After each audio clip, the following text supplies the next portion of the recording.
The scent of eucalyptus and the salty Pacific breeze still haunt me when I close my eyes.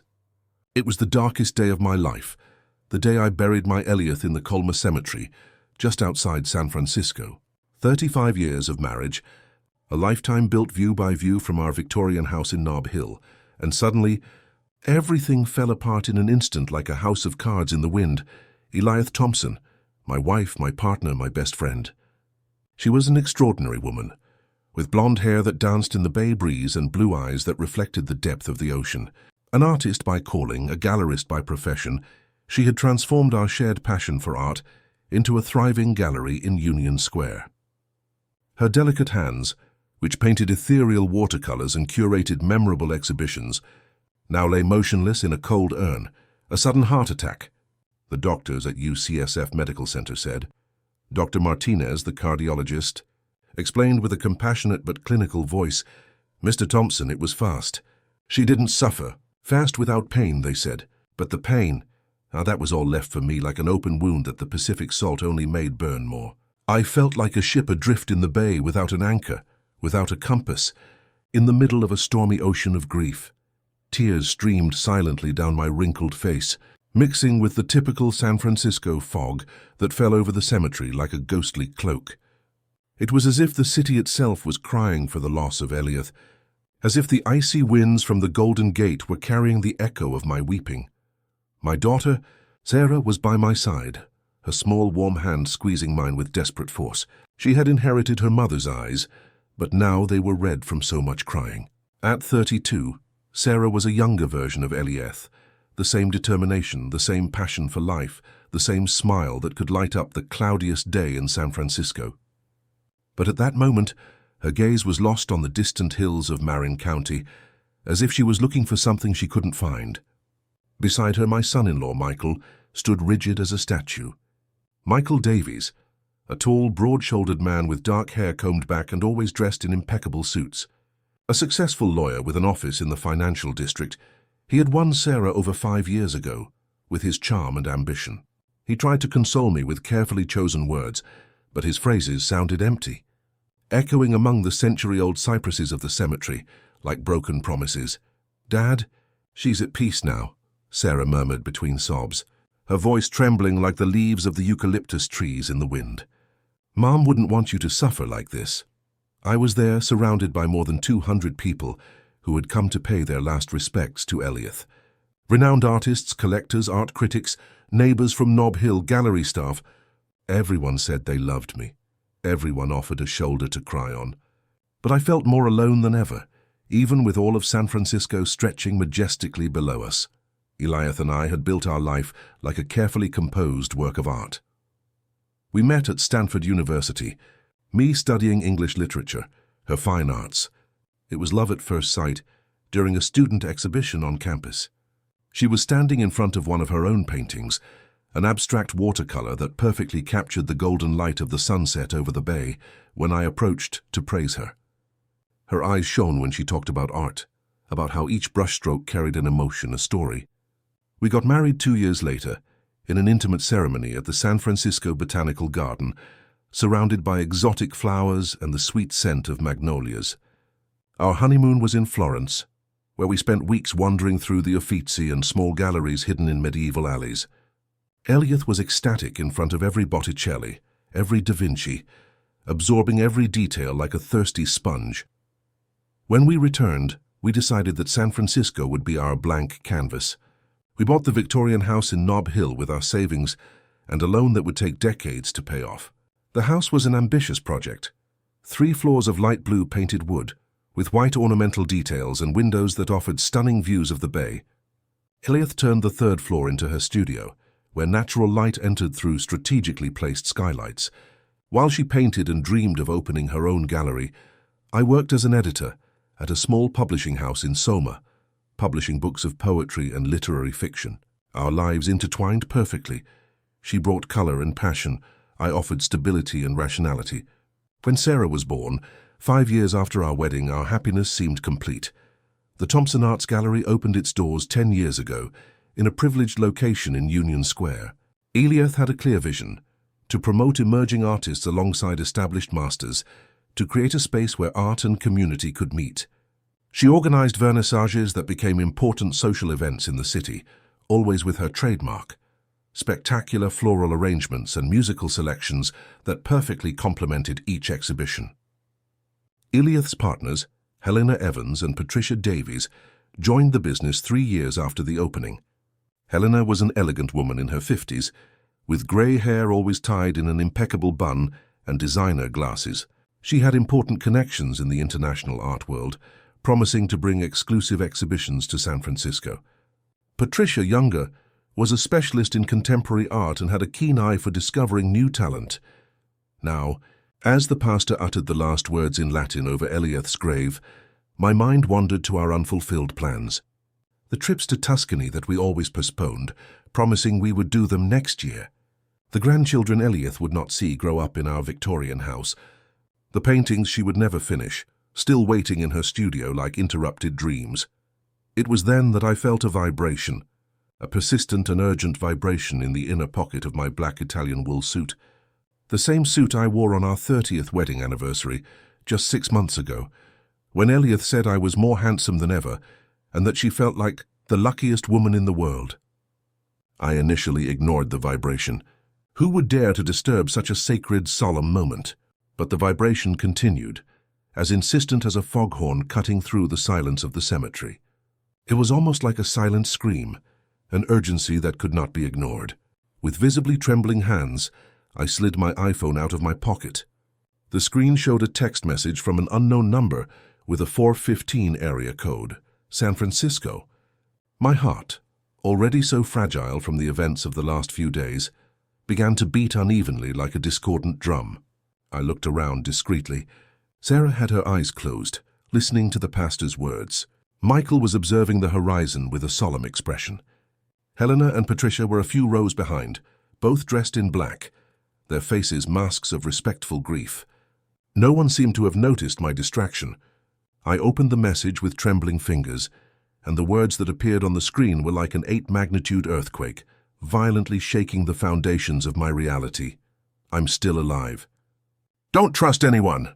The air completely left my lungs as if someone had punched me in the stomach.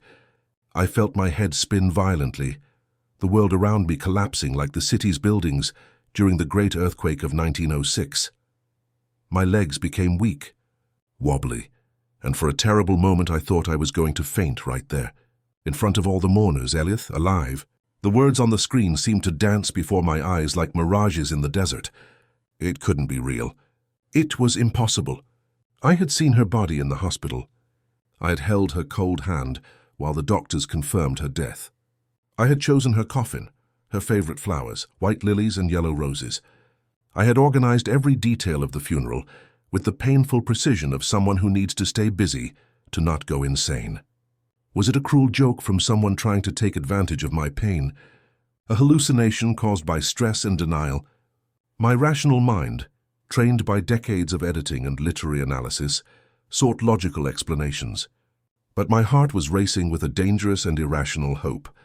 I read the message again, word by word. I'm still alive. Don't trust anyone! The tone was urgent, desperate, and there was something familiar in the way the words were arranged. A cadence that vaguely reminded me of Eliath's voice when she was worried or scared. I looked at the polished mahogany coffin that was being slowly lowered into the grave. If Eliath was alive, who was inside there? Or was it her body?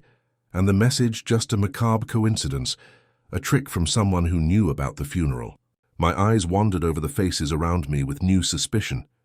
My daughter Sarah, with tears silently streaming down her rosy cheeks.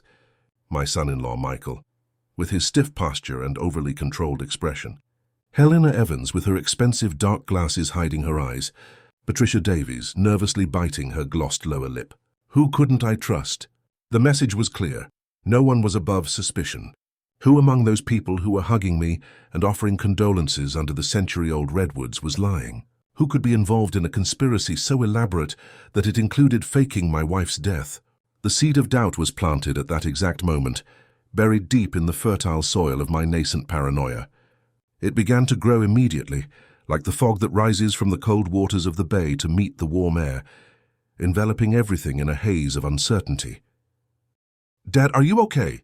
Sarah's voice brought me back to reality. She was watching me with genuine concern, noticing that I had turned pale. You look like you've seen a ghost. The irony of her words hit me like a slap. Maybe I really had seen a ghost. Or maybe the ghost was the only real person in this whole situation. I'm fine, honey, I lied, forcing a reassuring smile while discreetly turning off the phone and putting it in my pocket. It's hard to accept that she's gone. Michael approached, placing a firm hand on my shoulder. Mr. Thompson, if you need anything at all, I'm here. Eliath was like a mother to me. His words sounded sincere, but now I analyzed every inflection, every pause, looking for signs of falsehood. When the ceremony finally ended, people began to disperse slowly. Some came to offer me final condolences. Others simply touched my arm in silence before leaving. Helena and Patricia approached together, as they always did. Richard, Helena said in a soft, modulated voice, we know this is a difficult time, but we need to talk about the gallery. There are practical matters that can't wait. Patricia nodded gravely. Eliath would have wanted us to take care of the business. There's an exhibition scheduled for next week, and the artists are waiting for confirmation. I looked at the two women who had been my wife's business partners for years. Helena, always so polished and professional, now seemed anxious under her composure. Patricia, normally vibrant and full of energy, was too subdued, as if she were playing a role. You can handle it without me for now, I replied carefully. I need time to process all this. Of course, Helena was quick to say. But there are some documents that only you, as Eliath's widower and heir, can sign. Perhaps we could meet tomorrow. Their haste bothered me. Eliath had died only 3 days ago, and they were already talking about paperwork and inheritance. Or maybe I was being unfair, seeing conspiracies where there was just the practicality of experienced businesswomen. I'll think about it, I finally said. Now, if you'll excuse me, I need to go home. Sarah offered to stay with me that night, but I refused. I needed to be alone. I needed to process that impossible message and decide if I was going crazy or if there was really something sinister happening. The hearse driver offered me a ride, but I preferred to call an Uber. During the trip back to Nob Hill, I watched the city pass by the window, as if seeing it for the first time. The colourful Victorian houses of painted ladies looked like a theatre set. The people on the streets could be actors playing their parts. Everything seemed unreal, as if I had woken up in a 1940s film noir. Our light blue Victorian house greeted me with its comforting familiarity, but also with a strange and empty atmosphere. Eliath's scent still lingered in the air. Her French perfume, the smell of the paint oil she used, the lavender soap she chose for the bed linens. It was as if she had only left for a few hours and would be back at any moment. I went up the creaking stairs to our bedroom on the second floor. The bed was still unmade on her side, exactly as it had been on the morning I found her unconscious on the bathroom floor. I had called 911 immediately, performed CPR as I had learned in a first aid course years ago, but it was already too late. I sat on the edge of the bed and picked up the phone again. The message was still there, real and impossible. I'm still alive. Don't trust anyone. I studied every word, every punctuation mark, looking for clues about who could have sent it. I tried to call the number back, but it went straight to a generic voicemail. I tried to send a reply. Who are you? Prove you're Eliath. But the message came back as undelivered. Number out of service. That night was the longest of my life. I lay in our king-size bed, staring at the ornate ceiling of the Victorian house, my mind spinning like an out-of-control carousel. Every sound in the house, the groaning of the wood settling, the whistling of the wind through the cracks in the old windows, the distant ticking of the grandfather clock in the entrance hall seemed amplified, loaded with sinister meaning. Around 3 in the morning, I got up and walked to the bedroom window. Outside, San Francisco slept under its familiar blanket of fog. The city lights blinked like earthly stars, and on the horizon, the lighthouses of the cargo ships blinked in Morse code that I couldn't decipher.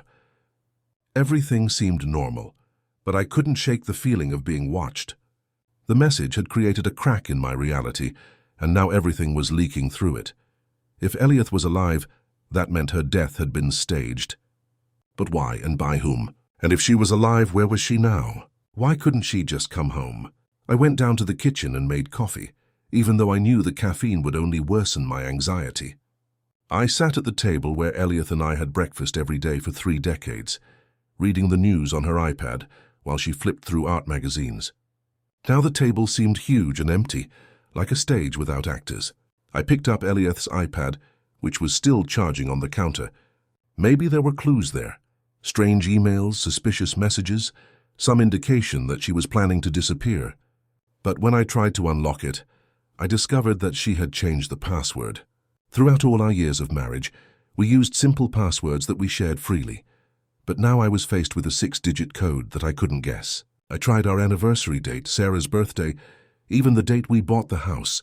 Nothing worked. After 3 incorrect attempts, the device temporarily locked. This only increased my paranoia. Why would Elliot change the password without telling me? As the sun began to rise over the bay, painting the sky in pink and golden hues, I had already made a decision. I needed to investigate on my own, starting with the gallery. If something suspicious was happening in Eliath's life, it was probably related to her work. The Thompson Arts was her passion, but it was also where she spent most of her time and where she had the most contact with people I didn't know intimately. Around 9 in the morning, I called Helena Evans. "Richard." Her voice sounded surprisingly cheerful for someone who had just lost a partner. "How are you feeling? Did you sleep well?" "Not much," I admitted. "Helena, I need to go to the gallery today. There are some personal things of Elliot's I'd like to collect." There was a slight pause on the other end of the line. Of course. But maybe it would be better for Patricia or me to go with you. It might be emotionally difficult. I'd prefer to go alone," I insisted. "At least the first time, I understand." "Well, I'll leave the key at the building's reception. The doorman knows you can pick it up any time." I thanked her and hung up, but the conversation left me even more suspicious. Why was Helena so eager to accompany me? What was she afraid I might find alone in Elliot's office? The Thompson Arts was on the 3rd floor of an elegant Art Deco building in Union Square. The old elevator went up slowly, giving me time to rehearse what I would do once inside. Officially, I was collecting personal items. In reality, I planned to search every drawer, every file, every corner for clues about what had happened to my wife. The doorman, a friendly elderly man named George, handed me the key with sincere condolences. "Mrs. Thompson was quite a lady," he said, shaking his head sadly. "She always greeted everyone by name, always asked about my family. We're going to miss her." I opened the gallery door and was immediately hit by Elliot's characteristic perfume, a mixture of her French perfume with the smell of fresh paint and varnish. The gallery was the perfect reflection of her personality, elegant but accessible, sophisticated but warm. The white walls displayed a carefully curated collection of contemporary paintings, while smaller sculptures occupied strategically placed pedestals. Elliot's office was in the back, separated from the main space by a frosted glass wall. It was an intimate environment, with her light wood desk, shelves full of art catalogues, and a small sitting area with 2 caramel leather armchairs where she received artists and collectors. I started with the desk. The drawers were organized with Elliot's typical precision, pens grouped by color, clips separated by size, documents filed in labeled folders. But as I searched, I noticed that some things seemed to be missing. Where were the contracts from the last few months? And the notebook where she always jotted down ideas for future exhibitions? In the bottom right drawer, I found a folder marked Special Projects that I didn't remember seeing before. Inside were documents related to a European art exhibition that was apparently being planned for the end of the year. But something wasn't right. The dates on the emails were inconsistent, and some of the names of the listed artists seemed vaguely familiar from forgery scandals I had read about in the press. My phone rang, making me jump. It was Sarah. "Dad, where are you?" "I stopped by the house and you weren't there." "I'm at the gallery, honey. Just collecting some of your mom's things. Do you want me to come meet you?" "I can leave work early." Sarah worked as an assistant curator at SF MoMA, following in her mother's artistic footsteps. She had inherited Elliot's keen eye for art, but also my more analytical and skeptical nature. "No need, thank you. I'm almost done here." But she must have heard something in my voice. "Dad, are you okay? You sound strange." I thought about telling her about the message, but something held me back. The message itself had said not to trust anyone, and that could even include Sarah. The idea of suspecting my own daughter made me feel sick, but I couldn't ignore the possibility. I'm fine, just tired. I'll talk to you later. I hung up and continued searching. On Elioth's computer, I tried some obvious passwords, but they all failed. She had recently changed all her passwords, which was highly suspicious. Throughout our entire marriage, we were open about our digital lives, sharing passwords and accounts without hesitation. It was then that I heard the gallery's front door buzzer. I froze, hearing footsteps approaching. Was it Helena or Patricia coming to check on what I was doing? I quickly closed the drawers and positioned myself in front of a painting, pretending to be absorbed in contemplation. Richard? It was Patricia Davies's voice. Are you in here? I am, I replied, coming out of the office. Patricia was standing at the entrance, wearing a chic black suit and carrying a large leather bag. I thought you might need some help, she said with a smile that didn't reach her eyes. And I brought some things that Elioth had left at my place last week. This was news to me. Elioth hadn't mentioned visiting Patricia recently. What kind of things? Oh, just some catalogues and correspondence related to the exhibition we were planning. Patricia seemed nervous, her eyes wandering around the gallery and avoiding my direct gaze. Actually, there's something I need to tell you about the last few months. Elioth was worried about some things. My heart raced. What kind of worries? Patricia hesitated, as if she were calculating how much she should reveal. She suspected that someone was trying to introduce forged works into the market through our gallery. She was investigating discreetly, but she didn't want to alarm anyone until she was sure. This information was new and potentially crucial. Did she mention names? Did she have specific suspicions? Not directly, but she was particularly concerned about the European exhibition that Helena was organizing. Some of the provenance documents seemed questionable. I remembered the folder I had found on Elioth's desk. Patricia, I need to be direct with you. I'm starting to suspect that Elioth's death may not have been natural. Patricia's eyes widened with what seemed to be genuine surprise. What do you mean? The doctors said it was a heart attack. I know what the doctors said, but there's other evidence. I decided not to mention the message yet. If Elioth was investigating forgeries, that could have created dangerous enemies. Patricia turned pale. Richard, you're scaring me. Do you think someone might have hurt Elioth? I don't know what to think, but I need your help to find out the truth. Can you show me everything you know about this European exhibition? She nodded quickly. Of course. But maybe we shouldn't do this here. Helena could show up at any moment, and if your suspicions are correct, you think Helena might be involved. I don't know, Patricia sighed deeply. I hope not, but the exhibition was mainly her project. She had all the European connections, all the contacts with suppliers. We decided we needed to meet at my home office that afternoon. Patricia said she would bring all the documents related to the exhibition that she could gather without arousing suspicion. As she left, I watched her movements carefully. She seemed genuinely worried and willing to help, but I couldn't rule out the possibility that she was a very good actress. That afternoon, while waiting for Patricia to arrive, I dedicated myself to exploring Elioth's studio on the 3rd floor of our house. This was her most private space, where she retreated when she needed to think or when she was working on personal projects. I rarely went up there, respecting her need for a creative sanctuary. The studio was flooded with natural light through 3 strategically placed skylights. Easels with half-finished canvases were scattered around the room, showing the various projects Elioth was working on simultaneously.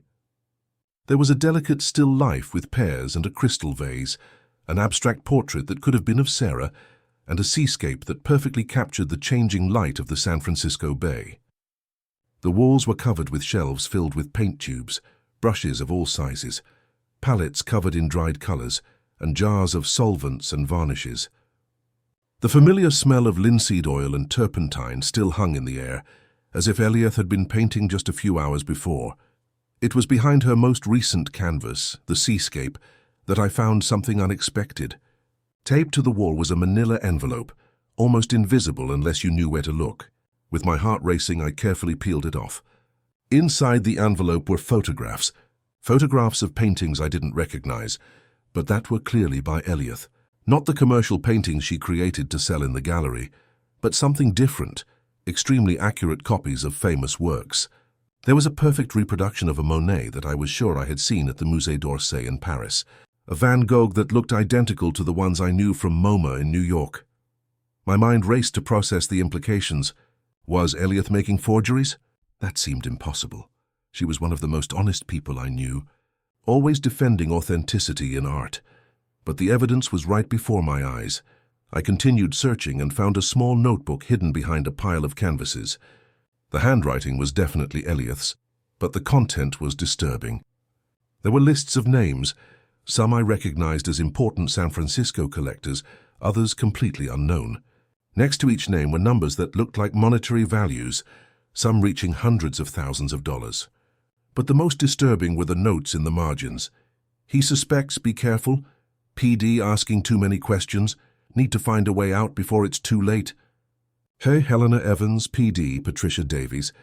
Elliot was referring to her own partners, and by the tone of the notes she considered them threats. My head spun trying to fit the pieces together. If Elliot was involved in forgeries, was it voluntarily or was she being coerced? The doorbell rang, interrupting my thoughts. Patricia had arrived. I quickly hid the notebook and photographs in a drawer of my desk and went down to let her in. Patricia came in carrying a bulky folder and looking more nervous than she had in the morning. Her eyes wandered around the house as if she expected to see someone coming out of the shadows. "Richard, I need to tell you something before I show you these documents," she said, her hands trembling slightly. "So I got a strange call after I left the gallery. Someone asking if I had talked to you today and what we had discussed. Who called? I don't know." The voice was distorted, unrecognizable, but they told me to be careful what I told you, that it could be dangerous for me. And for you. I felt a shiver run down my spine. The conspiracy network was expanding, and now both Patricia and I were apparently in danger. We sat in the living room, and Patricia opened the folder on the coffee table. "These are all the documents I managed to gather about the European exhibition. Look at this here." She pointed to a set of provenance certificates. Elliot was right to be suspicious. Some of these works have questionable histories. I examined the papers. There was a Picasso supposedly from a private Italian collection, but the certificate seemed too new. Terentoir allegedly inherited from a French family, but with suspicious gaps in the documentation, and several others with provenances that wouldn't hold up under careful scrutiny. "Patricia, I need to show you something," I said, deciding to trust her at least partially. I went upstairs and brought down the photographs I had found in the studio. I found this hidden in Elliot's studio. Patricia's eyes widened when she saw the images of the forgeries. "My God, Richard! Was Elliot making copies?" "It looks like it, but I don't know if it was by choice or if she was being forced." Patricia studied the photographs with the trained eye of someone who had worked with art for decades. "These are incredibly well made. Elliot was always talented, but this is master forger level." I also showed her the notebook with the notes. Patricia turned pale when she saw her own initials, and Helena's marked as suspicious. "This means Elliot didn't trust us," she murmured. "But why? We were her partners for years. Maybe she found out you were involved in the forgery network without knowing that she was also being coerced," I speculated. "Or maybe one of you was blackmailing the other." Patricia shook her head vigorously. "I swear I didn't know anything about this. Yes, Helena had suspicious European connections, and yes, sometimes I questioned the origin of certain pieces, but I never imagined it would come to this." "And what about Helena? Do you trust her?" Patricia hesitated. "Helena was always ambitious. She wanted the gallery to grow quickly, to gain international prestige. Sometimes I felt she was willing to cut a few corners to get there faster. We decided we needed more information before confronting Helena directly. Patricia offered to discreetly investigate the European contacts while I would continue looking for clues at Elliot's house. After Patricia left, I went up to the studio again. This time I searched even more carefully, examining every corner, every possible hiding place. It was behind a pile of old canvases that I found what seemed to be what I was looking for. A small digital safe built into the wall, cleverly camouflaged behind a picture frame. The safe required a 6-digit password. I tried several obvious combinations. Our anniversary date, Sarah's birthday, the date we bought the house. None worked. Then I remembered something. Elliot always said that the happiest day of her life was when Sarah was born, not our wedding, which she confessed with a mischievous smile. I tried Sarah's date of birth, 15-04-89. The safe opened with a soft click. Inside were documents that completely changed my understanding of the situation. Contracts signed by Elliot with organizations I didn't recognize. Bank transfers to offshore accounts. And, most disturbing of all, photographs of Elliot meeting with intimidating-looking men in discreet city locations. But the most shocking document was at the bottom. A life insurance policy in Elliot's name, signed just 3 weeks before her death, for the amount of $2 million. The beneficiary was not me, as I would have expected, but a company called Artistic Heritage Investments, which I had never heard of. My phone rang again. This time it was an unknown number, different from the one that had sent the message at the cemetery. "Hello? Mr. Thompson." The voice was male, with a slight accent that I couldn't identify. "I understand you're asking questions about your late wife. Who are you?" "Someone who knew Elliot very well. Someone who can help you understand what really happened to her. Where can we meet?" "Not on the phone. Pier 39 tomorrow at noon. Come alone and don't tell anyone about this conversation. Your life may depend on it." The call was cut off before I could ask more questions. I spent the whole night awake, debating whether to go to the meeting or not. The voice on the phone had sounded serious, but this could be a trap. On the other hand, it was the first real opportunity to get answers about what had happened to Elliot. The next morning I decided to go, but I took some precautions. I wrote a letter detailing everything I had discovered so far and left it in a sealed envelope on my desk, with instructions to be opened if something happened to me. I also sent a scheduled email to Sarah with basic information, which would be automatically delivered if I didn't cancel it by 6 p.m. Pier 39 was as busy as ever, packed with tourists watching the sea lions, buying souvenirs, and taking pictures of the Golden Gate Bridge. The smell of fresh fish and sourdough bread wafted in the air, mixed with the salty bay breeze. I walked slowly through the crowd, looking for someone who seemed to be waiting for me. It was then that I noticed a middle-aged man, wearing a dark coat, standing alone near the railing that faced Alcatraz. He made eye contact with me and waved discreetly. I approached cautiously. The man was about 50, with grey hair and penetrating eyes that seemed to evaluate my every move. "Mr. Thompson, I'm Roberto Silva, thank you for coming." He spoke with a slightly Spanish or Portuguese accent. It was hard to tell. His clothes were expensive but discreet, and he had the posture of someone used to being in control. "Did you know my wife?" "More than you can imagine," he replied, looking around to make sure we weren't being watched. "Elliot was working for me for the last 2 years. "Working as what?" Roberto hesitated, clearly measuring his words. "Your wife was an exceptional artist, Mr. Thompson. So exceptional that certain people paid very well for her. Special skills." My heart sank in my chest. "You're talking about forgery." "I prefer the term authorized reproduction," Roberto said with a cold smile. Elliot created copies of masterpieces for collectors who wanted to display the original pieces in their homes, while keeping the true originals safe in vaults. Is that legal? In a grey area. But that wasn't what worried Elliot. The problem started when she discovered that some of her reproductions were being sold as originals. This was starting to make sense. And she wanted out of the business. Exactly. But you don't just leave an operation like that. There's a lot of money involved, a lot of powerful people who don't like to lose their investments. So you killed her? Roberto shook his head vigorously. "No, Mr. Thompson, we saved her." I looked at him, confused. "What do you mean?"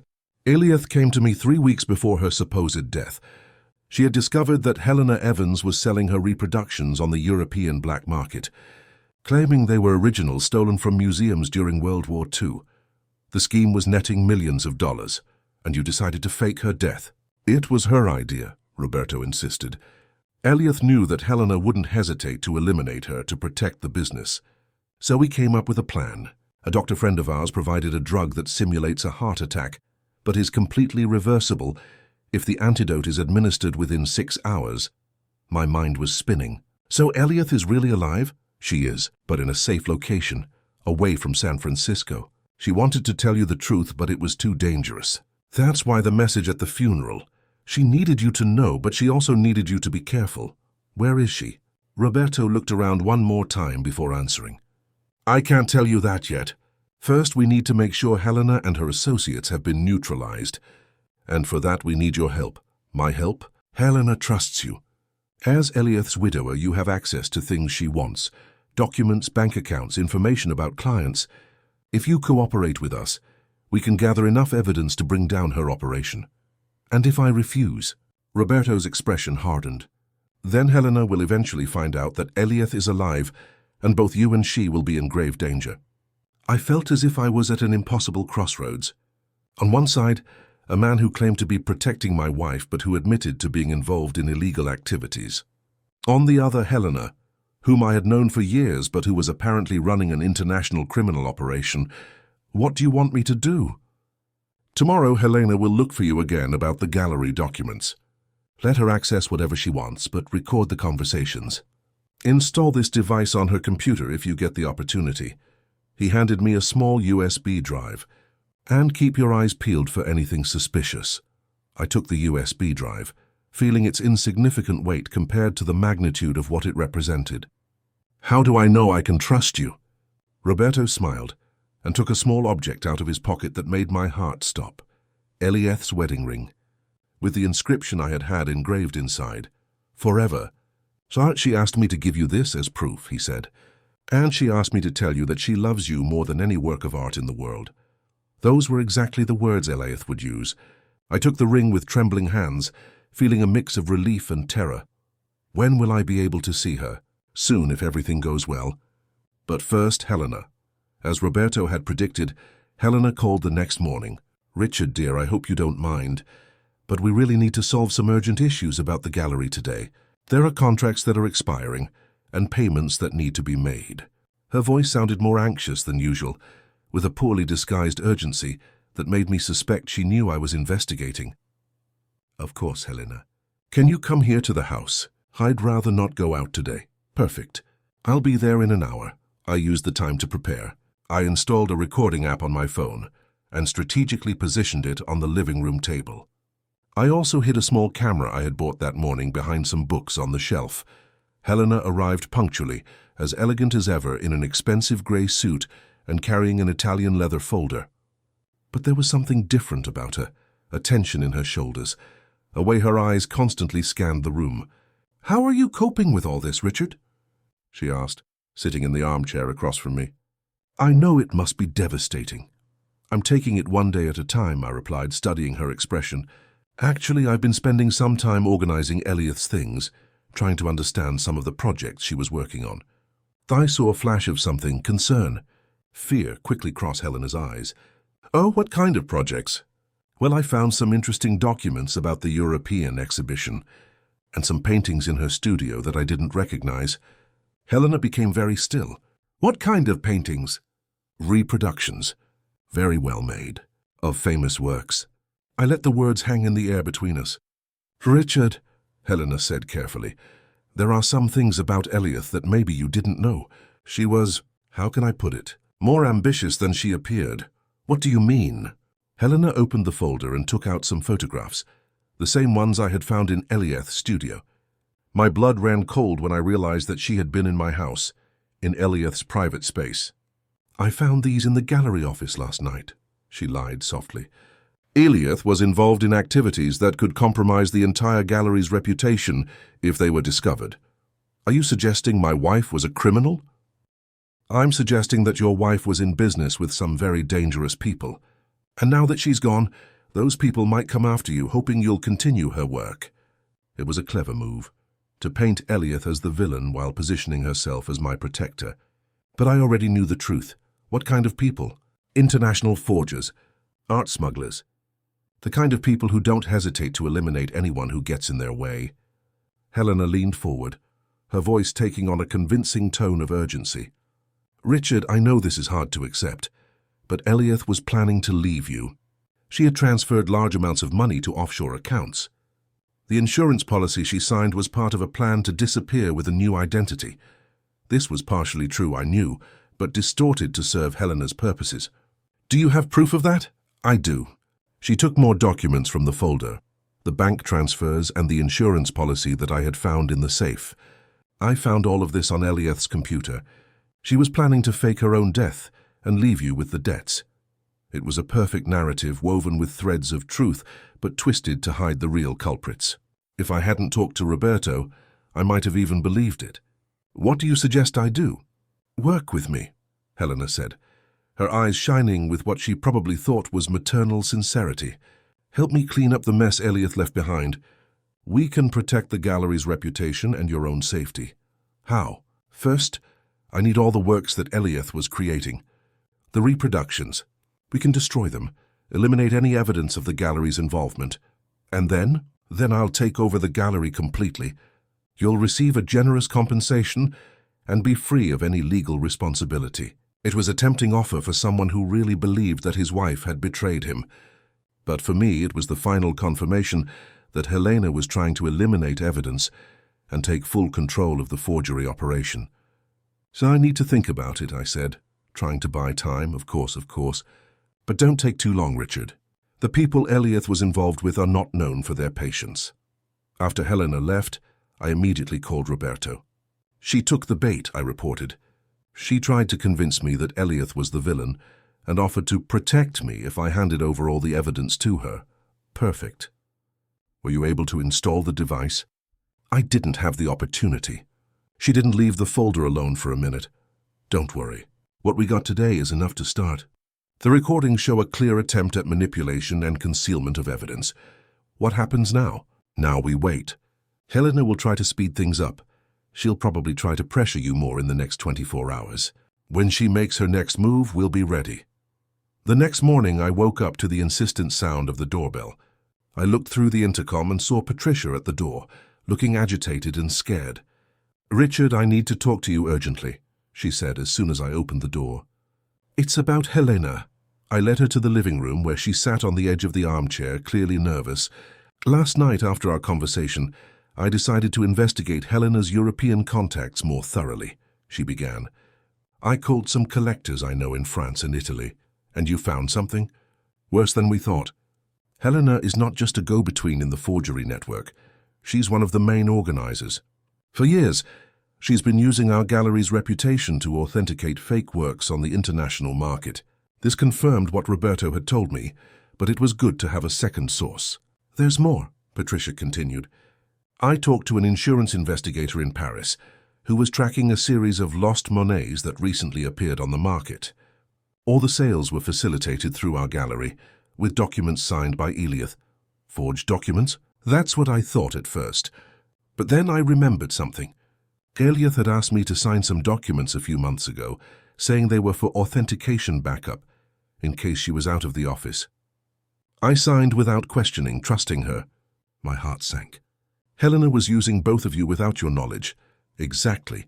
And when Eliath started to get suspicious, Helena convinced her that I was involved in the fraud. That's why Eliath didn't trust me in the last few weeks. The doorbell rang again. This time it was Helena, and she wasn't alone. Through the intercom, I could see two large men in suits behind her. Richard opened the door. "We need to talk immediately." I looked at Patricia, who had turned pale. "Go out the back door," I whispered. "Call the police. What about you?" "I'll buy time." Patricia slipped into the kitchen while I answered the door. Helena entered uninvited, followed by the two men who were clearly not artists or collectors. "Richard, I hope you've made a decision about our conversation yesterday," Helena said, but her voice had lost all pretense of maternal warmth. Now it was cold, calculating. "Actually, I'm still processing everything," I replied, trying to sound calm. "Well, unfortunately, we no longer have time for processing." Helena motioned to one of the men, who immediately headed for the stairs. "Victor will get Eliath's paintings. Dmitri will check if you're not hiding anything else. You can't just break into my house," Helena laughed, a humorless sound. "Oh, Richard, you still don't understand the situation, do you? Your dear Eliath owes a lot of money to some very dangerous people. Money that you now owe." "What money?" "The reproductions she was creating were commissions paid for in advance. When she died, the clients didn't receive their goods. They want a refund or the product. It's that simple." Victor came down carrying several canvases from Eliath's studio. "Есть еще. There's more," he said in Russian to Helena. Helena nodded. "Go back up and get everything." While Victor went up again, I tried to buy more time. How did you really meet Eliath? I recruited her 2 years ago, Helena said with cold pride. Your gallery was having financial difficulties, remember? I offered a lucrative solution. Eliath was reluctant at first, but when we explained how much money was involved, she agreed. And then she wanted to leave. And then she got sentimental, Helena corrected. She started talking about artistic integrity and ethics. Very tedious. We tried to convince her that she was being too dramatic, but she threatened to expose the whole operation. So you killed her? Helena laughed again. Oh no, we didn't kill her, Richard. I felt a chill run down my spine. What do you mean? Eliath is still alive. The world seemed to tilt on its axis. How do you know that? Because we have her. Before I could fully process this information, I heard sirens in the distance. Patricia had managed to call the police. Helena also heard, and her expression hardened. Dmitri, let's go. Now, but it was too late. The sirens were getting closer and closer, and through the window I could see police cars climbing the steep hill of Nob Hill. Helena grabbed my arm with surprising strength. Richard, I'll give you one last chance. Come with us now voluntarily, and you can see Eliath alive. Refuse, and you'll never know what happened to her. It was an impossible choice. Going with Helena probably meant never coming back. Staying meant never knowing if Eliath was really alive or where she might be. The decision was made for me when the front door burst open and armed police officers stormed the house. SFPD, hands up. Helena let go of my arm and raised her hands, but her eyes still shone with malice. You made a very bad choice, Richard. A choice that Eliath is going to pay for. The next few hours were a blur of interrogations, statements, and confusion. Helena and her associates were arrested, but she refused to say anything about Eliath's whereabouts. All she did was smile coldly every time the detectives asked about my wife. Patricia had brought all the evidence we had gathered, and Roberto appeared at the police station with lawyers and more documentation about the international forgery network. But the most important question remained unanswered. Where was Eliath? Mr. Thompson, said Detective Morrison, a bald, tired-looking man who was leading the investigation. I know this is difficult, but we need to consider the possibility that your wife is actually dead. Helena Evans may be lying to manipulate you, but the message at the funeral, it could have been sent by an associate of hers to confuse you, to make you lower your guard. Roberto shook his head vigorously. Detective, with all due respect, I spoke with Eliath personally less than 48 hours ago. She's alive, but she might be in grave danger now. Where did this conversation take place? Roberto hesitated. I can't reveal the exact location without compromising the safety of others. The detective obviously didn't like that answer, but before he could press further, his phone rang. He answered, listened for a few minutes, then hung up with a somber expression. We have a problem. Helena Evans was found dead in her cell 20 minutes ago. Apparent suicide, my heart sank. With Helena dead, our chances of finding Eliath seem to have disappeared. There's more, the detective continued.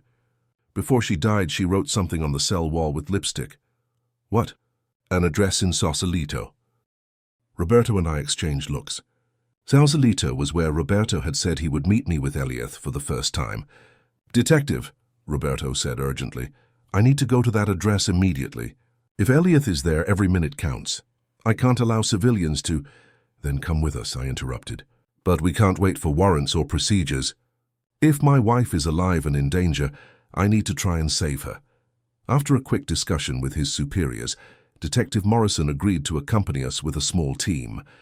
20 minutes later, we were crossing the Golden Gate Bridge towards Sausalito, with the blue and red lights reflecting in the dark waters of the bay.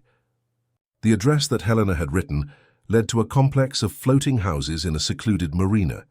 They were expensive and isolated structures, perfect for hiding someone without attracting attention. While the police officers positioned themselves around the location, Roberto led me to a blue floating house at the end of the pier. Richard, he said when we reached the door, I need to warn you. Eliath has been through a traumatic experience in the last few weeks. She might not be herself. Before I could ask what he meant, the door opened, and there she was, my Eliath alive. But Roberto was right, she wasn't the same. Her hair was short and dark, her face too thin, and her eyes had a haunted quality I had never seen before. She hesitated when she saw me, as if she wasn't sure I was real. "Richard?" Her voice was a fragile whisper. "Yes, it's me. You're safe now." We ran to each other, and when I hugged her, she completely broke down, sobbing years of fear and trauma onto my shoulders. I thought you would never forgive me," she managed to say between tears. "Forgive you for what?" "For everything. For the lies, for the forgeries, for faking my death and making you suffer." I pulled away a little to look into her eyes. "Elliot, I know why you did what you did. Roberto explained everything to me." She looked at Roberto in surprise, who nodded encouragingly. "Did you tell him about Helena?" "I did," Roberto said. "And now Helena is dead. You no longer need to hide." The relief on Eliath's face was instant and devastating. Her legs gave way, and I had to hold her to keep her from falling. "Dead? How?" "Apparent suicide in prison," Detective Morrison explained, entering the floating house. "Mrs. Thompson, I know this is difficult, but we're going to need a full statement about what happened." In the hours that followed, Eliath told the whole story. How Helena had initially blackmailed her, threatening to destroy the gallery and our life if she didn't cooperate. How the demands had escalated from small authorized reproductions to complete forgeries sold as originals. How she had tried to get out several times, only to be threatened with violence against me and Sarah. The final straw was when I found out that Helena was using my signature to authenticate works that I hadn't even created, Eliath said, her voice still trembling. "I realized she was preparing to eliminate me and blame the whole operation on me." "Is that when you looked for Roberto?" Eliath nodded. "Roberto worked for an organization that investigated art crimes. He offered me protection in exchange for my cooperation to bring down Helena's network. But why fake your death? Why not just go to the police?" "Because Helena's operation had connections within the police," Roberto explained.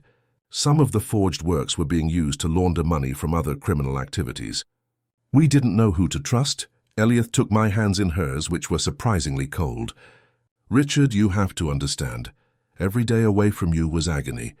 But I knew that if Helena suspected I was alive and cooperating with the authorities, she would come after you to force me out of hiding. The message at the funeral. It was a calculated risk. I needed you to know I was alive, but I also needed you to be careful. If you had acted differently, Helena might have gotten suspicious." Detective Morrison closed his notebook. "Mrs. Thompson, with your testimony and the evidence we've gathered, we'll be able to dismantle the entire international network. But there's one thing I still don't understand. If Helena is dead, who killed her? The preliminary examination suggests it wasn't suicide." We all looked at each other. If Helena had been murdered, that meant there were other players in the operation who were still at large. "There's one thing I didn't mention before," Roberto said hesitantly. "Helena worked for a larger organization based in Eastern Europe. It's possible that they decided she had become a liability. Does that mean we're still in danger?" I asked. "Not necessarily. With Helena dead and the entire San Francisco operation exposed, they'll probably abandon this cell and focus on other cities." But his words didn't sound as confident as I would have liked. 3 months later, Eliath and I were sitting on the back deck of our new home in Half Moon Bay, 40 minutes south of San Francisco. It was a modest property compared to our old Victorian house in Nob Hill, but it had something our previous life didn't have: simplicity and honesty. Eliath had decided never to work professionally as an artist again.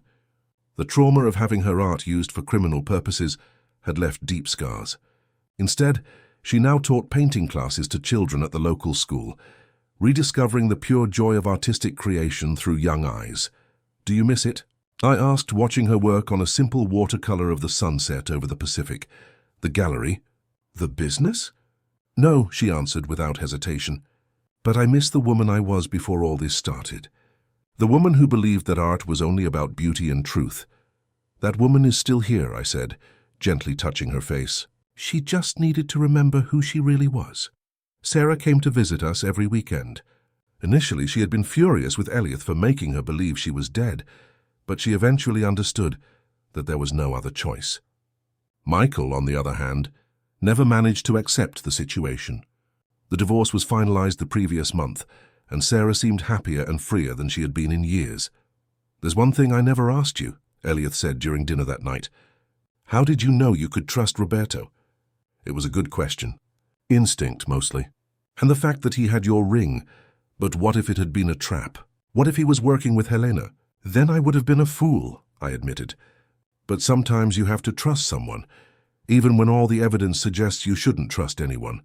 Eliath smiled, the first truly genuine smile I had seen from her since her resurrection.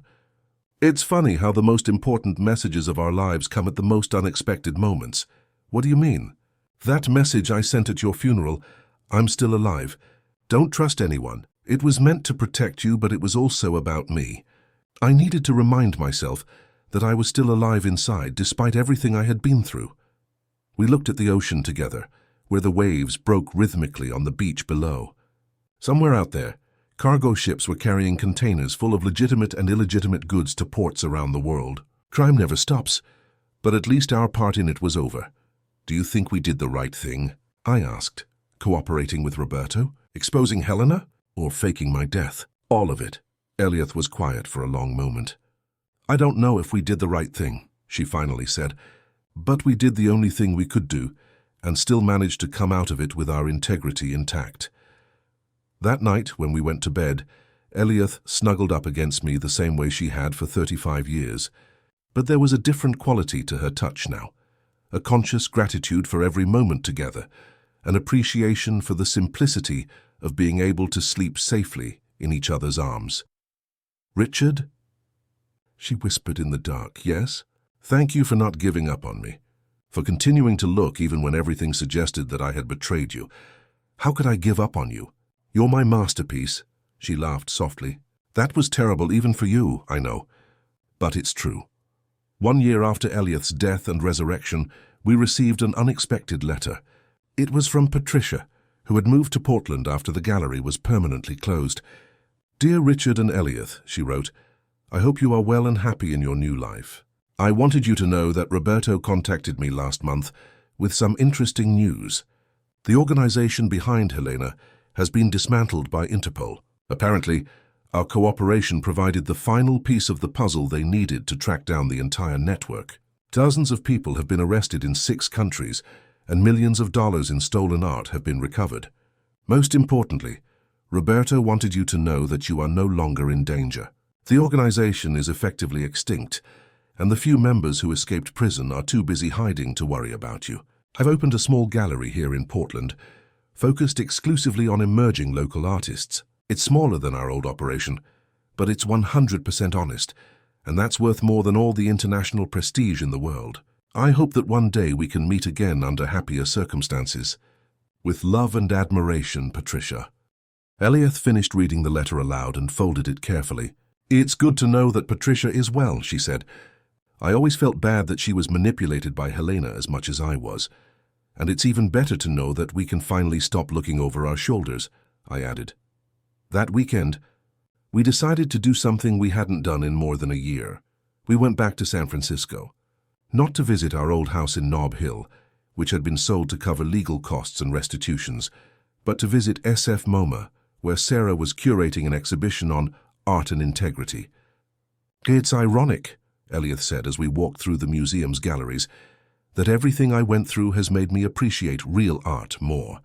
Before I saw technique and market, now I see soul. We stopped in front of a small painting by an unknown artist, a simple still life with apples and a picture. It wasn't worth more than a few $1,000s, but it had a raw honesty that no forgery, no matter how perfect, could ever capture. That's what it's about, Eliath said softly. Not about perfection or monetary value. It's about the truth of the moment when the artist applied paint to the canvas. Sarah joined us, radiant in her role as curator. Mom, there's a journalist from the Chronicle who would like to talk to you about the exhibition. She's doing a story about how art can be used to both build and destroy. Eliath hesitated. She was still uncomfortable with public attention, but I encouraged her with a gentle touch on her arm. Maybe it's time to tell our story, I said. On our own terms. The interview was surprisingly therapeutic. Eliath spoke openly about how she was manipulated and blackmailed, but also about how the experience made her reevaluate her relationship with art. I talked about the desperate journey to find her and about how I learned that sometimes the person you love most can be living Completely different life from what you imagine. What was the most important lesson you learned from this whole experience? The journalist asked. Elliot and I looked at each other, and I knew we had the same answer. That a simple message, even a scary one like "I'm still alive, don't trust anyone," can be an act of love, Elliot said. Sometimes we protect the people we love by keeping secrets.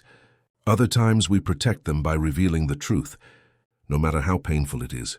And that real love, I added, is about trusting someone even when all the evidence suggests you shouldn't. It's about continuing to look even when it seems impossible. When we left the museum that afternoon, San Francisco was wrapped in its characteristic fog, but this time, instead of seeming ominous or mysterious, the fog seemed protective, welcoming. It was as if the city was embracing us, saying, "Welcome back. You passed the test." We drove back to Half Moon Bay with the windows open, breathing in the salty air and listening to the waves break on the shore. Elliot took my free hand and squeezed it softly. "You know what else?" she said. "About that message at the funeral?" "What?" There was a second part that I never sent. Which was, "But you can always trust in our love." I smiled, feeling a final piece of the puzzle click into place. "Why didn't you ever send it?" "Because some things are so fundamentally true that they don't need to be said. They just are." As the sun set over the Pacific, painting the sky in shades of orange and pink that no forger could ever perfectly reproduce, I knew that our story had finally reached its true end. Not the ending I had imagined when I received that terrible message at the cemetery, but the ending we deserved. Some truths take time to reveal themselves. Some messages arrive at the most improbable moments. And sometimes the only way to save a love is to first let it die, so that it can be reborn stronger and truer than ever. In the gentle fog of the San Francisco Bay, two souls found their way back to each other, guided by a simple message that changed everything. "I'm still alive. Don't trust anyone." But the real message, the one that truly mattered, was the one that never needed to be sent. "I love you." That will never change.